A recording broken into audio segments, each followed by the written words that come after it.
பழகுனதுக்கு அப்புறம் தான் தெரிஞ்சது நீ ஒரு டம்மி பீஸ்னு அப்படின்னு. அந்த மாதிரி தான் இறங்கியிருக்காரு. என்ன அப்படின்னா 3 மணிக்கு சொல்லியிருக்காங்கன்னா நான் 3 மணிக்கு அங்கே இருக்கணும், எதனாலையும் லேட் ஆகிடக்கூடாது அப்படின்ற அந்த பங்க்சுவாலிட்டி வந்து உண்மையாகவே சூப்பர்.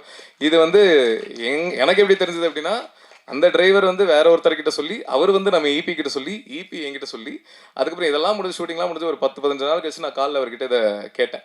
கேட்கும்போது ப்ரோ என்ன ஏதாவது ஆள் வச்சு ஃபாலோ கீழோ பண்ணுறீங்களா, எப்படி இதெல்லாம் உங்களுக்கு அப்படின்னா, இல்லை ப்ரோ சினிமாவில் இதெல்லாம் தெரிஞ்சிரும்ல அப்படின்ற மாதிரி தான் இருந்தது. ஸோ இந்த sincerity will take you places bro. அவர் பார்க்கறதுக்கு தான் கொஞ்சம் சீன் போடுற மாதிரி, ஜென்ரலாகவே கொஞ்சம் அப்படி என்னையுமே ஸ்கூல் டைம்லலாம் அப்படி காலேஜ் டைம்லலாம் சொல்லியிருக்காங்க, நீ சீன் போடுற ஆளுன்ற மாதிரி நினச்சேன், பழகுனதுக்கு அப்புறம் தான் தெரிஞ்சது நீ ஒரு டம்மி பீஸ்னு அப்படின்னு.